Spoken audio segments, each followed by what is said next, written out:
नमस्कार सभी को। देखिए 2024 का चुनाव आने वाला है। अब 24 का चुनाव आने वाला है तो सभी पार्टियां अपनी अपनी रणनीतियां बना के चल रही हैं, लेकिन जनता ने कोई रणनीति बनाई है कि नहीं? क्योंकि हर परिवार की आवश्यकताएं क्या है? आवश्यकता है शिक्षा, आवश्यकता है रोजगार, आवश्यकता है स्वास्थ्य, आवश्यकताएं हैं जो है अन्य व्यवस्थाएं जो है। तो क्या इन सब चीजों के बारे में जनता सोच समझ कर वोट करेगी जो है? और ना तो इस मुद्दों पर मीडिया ही बात करना चाहती है। कभी आपको मीडिया को आपने देखा कि उसने शिक्षा पर बात की, रोजगार पर बात की जो है, और स्वास्थ्य पर बात की? नहीं, इस पर कभी बात नहीं करती। और दूसरी चीज, हमारे प्रधानमंत्री जी और मुख्यमंत्री जी, देखिए हम उनके विरोधी नहीं हैं, लेकिन जिस प्रकार से वो उन्होंने कहा कि भ्रष्टाचार मुक्त भारत होगा, लेकिन देखने से तो अब ऐसा लग नहीं रहा है। जिस प्रकार से जितने भी करप्ट लोग हैं, भ्रष्ट लोग हैं, जैसे अभी महाराष्ट्र में ही देख लिया जाए, कितना लंबा जांच बैठा हुआ था, लेकिन वो पार्टी तोड़े, और तोड़ने के बाद क्या हुआ? भारतीय जनता पार्टी का दामन थामा, उनके जितने भी दोस्त थे सारे माफ कर दिए गए। ऐसे यूपी में भी देख लिया जाए, अभी जो राजभर दिन भर जो है भारतीय जनता पार्टी को अशब्द बोलते रहते थे, जो मन में आता था वो बोलते रहते थे, लेकिन आज क्या हुआ जो है, उनको सम्मान दिया गया। अमित शाह जी बुलाकर जो है और उनके बेटे को बुलाकर, दोनों को बुलाकर जो है उनका स्वागत करते हैं, और स्वागत करने के बाद क्या करते हैं?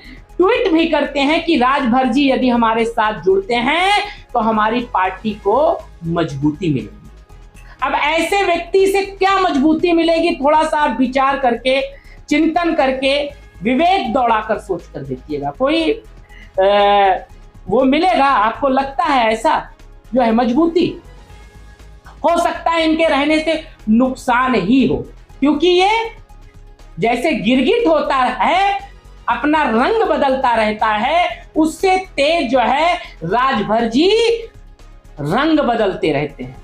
और उनको ना ही किसी समाज से मतलब है, ना शोषित वंचित पीड़ित से मतलब है, और ना ही अपने समाज के लोगों से मतलब है। उन्हें क्या है? सत्ता की मलाई खानी है। उनके बेटे को भी सत्ता की मलाई खानी है। और भारतीय जनता पार्टी विपक्ष के ऊपर तो आरोप लगाती रहती है कि इसमें परिवारवाद है। हमारे यहाँ परिवारवाद नहीं है, लेकिन आप उठाकर देखेंगे तो भारतीय जनता पार्टी के कई ऐसे पद हैं जो परिवार के लोगों के पास ही हैं जो है। जैसे अमित शाह जी को ही देख लिया जाए तो बीसीआई जो सबसे पैसे वाली चीज मानी जाती है, वो किसके परिवार में है? फिर हमारे राजनाथ जी को देख लिया जाए, वो भी सांसद और बेटा भी विधायक, और ऊपर से मंत्री भी जो है। सांसद जी भी हैं और साथ में जो है कैबिनेट में भी हैं, और साथ में जो है बेटा भी है। तो ऐसे ही कई चीजें देखी जाए तो परिवारवाद हमको देखने को मिलती है। और रही बात भ्रष्टाचार मुक्त भारत की, तो जब जितने करप्ट लोग जब जितने हैं सब वो भारतीय जनता पार्टी में ही आ जाएंगे, तो क्या गारंटी है कि वो भ्रष्टाचार नहीं करेंगे? और या जो भ्रष्टाचार उन्होंने कर लिया है उसका खामियाजा यहां आने के बाद भी उनको जेल में भेजेगी भाजपा? ऐसी कोई गारंटी देगी जनता को? कहा जाता है, जैसे एक ट्रेंड में लोग कहते हैं ना, गंगा जल सब पवित्र कर दे, तो उसी प्रकार से भारतीय जनता पार्टी जो के ऊपर क्या है, गंगा जल ही जानिए, उसे भी गंगा जल ही समझिए जो है। जो उसके पास जाएगा वो पवित्र हो जाएगा। जैसे कहा जाता है वॉशिंग मशीन होती है, जो है कपड़ा साफ करके स्वच्छ करके निकल आता है, उसी प्रकार से इनके पास वॉशिंग मशीन है। जितने भी करप्ट लोग होंगे, जितने भ्रष्टाचारी होंगे, जितने माफिया होंगे, उनको जब थर थर कांपने लगेंगे और जानेंगे अब जेल जाने वाले हैं जो है, उसके बाद जो है उनके ऊपर दबाव आएगा, तुम मेरे साथ आ जाओ, तुम्हारे सारे मुकदमे माफ हो जाएंगे जो है, तुम्हारे ऊपर ईडी की जांच नहीं बैठेगी जो है। तो फिर क्या होगा, वो वहीं पे शामिल हो जाएंगे और फिर ऐसे लोगों से हमारे देश का कल्याण होगा। आप एक बार विचार करके सोचिए, ऐसे संगठन से या जिस संगठन में ऐसे करप्ट लोग आ जाएं, तो उससे जो है हमारे देश का विकास हो सकता है कि विनाश हो सकता है। एक बार जरूर चिंतन करिएगा।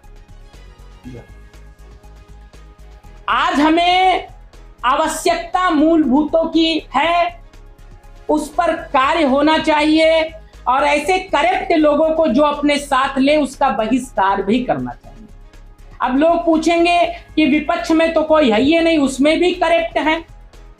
ये भी बात सही है जो है, और वही करप्ट जो है दल बदलू बने रहते हैं, कभी इधर आ जाते हैं, कभी उधर आ जाते हैं, कभी उधर। तो उनको क्या है, सत्ता। लेकिन हम लोगों को क्या लगता है कि हमें तो 5 साल में एक बार वोट देना है, लेकिन हम वोट के साथ जो है अपना भविष्य भी उस सरकार को, उस नेता को सौंप देते हैं, अपने बच्चों का भी भविष्य सौंप देते हैं।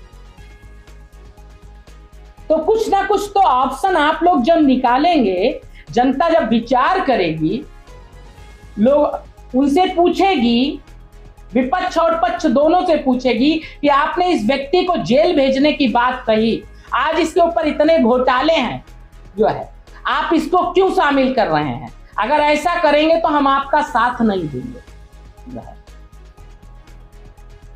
जो गंदा काम करेगा हम उसका साथ नहीं देंगे। जब जनता स्वच्छ बनेगी तभी नेता स्वच्छ बन सकता है, और जब जनता को लगेगा अरे हमें तो वोट देना है, तो फिर कुछ होने वाला नहीं है। इसीलिए विकास पर वोट करिए जो है, शिक्षा पर वोट करिए, रोजगार पर वोट करिए जो है, इस पर वोट करने के लिए विचार करिए। और साथ में जो है कहा जाता है कि हमारा भारत देश बड़ा ही सुंदर देश माना जाता है, सबसे सुंदर देश हमारा भारत है।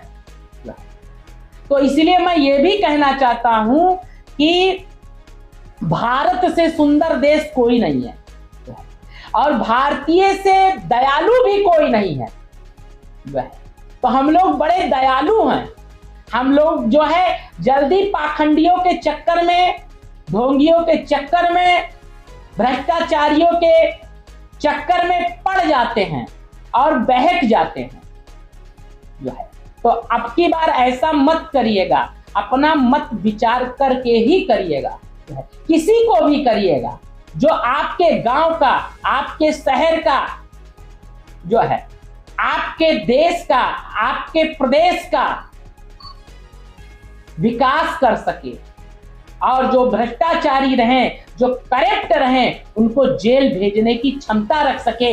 ना कि ऐसे लोगों को वोट करिएगा कि जो बड़े बड़े वादे करते हैं, वादे करने के बाद फिर जिन घोटालों की बात करते हैं कि हम जांच बैठाएंगे, जेल भेजेंगे, फिर उन्हीं को पार्टी में ले ले।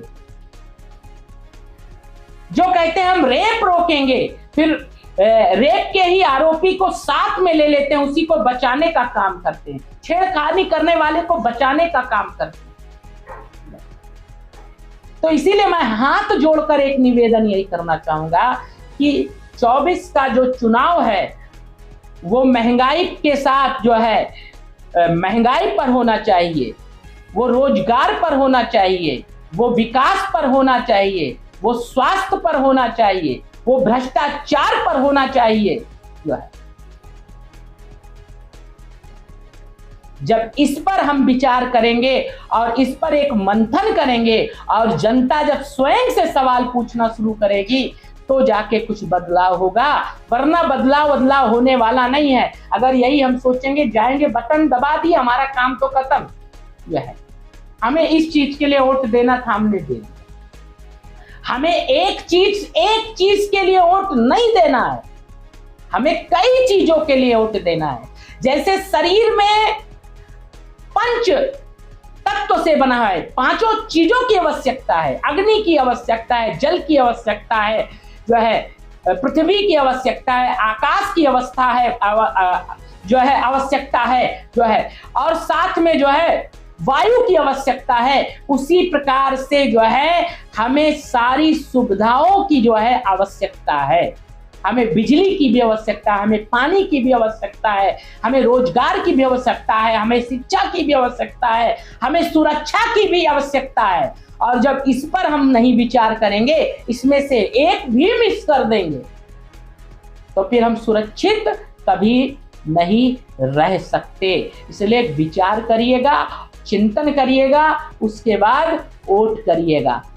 तो ये मेरी एक थोड़ी सी विचारधारा थी। देखिए, ना तो मैं पक्ष का हूं ना विपक्ष का हूं, एक आम नागरिक हूं, और एक आम नागरिक होने के नाते मेरे मन में ये प्रश्न उठा, तो मैं आप तक पहुंचाने का प्रयास कर रहा हूं, जो है। तो यही प्रश्न आप भी उठाइए और लोगों से सवाल करना शुरू करिए, तो कुछ ना कुछ जरूर बेटर अच्छा होगा हमारे देश के लिए, जो है। सभी को नमस्कार।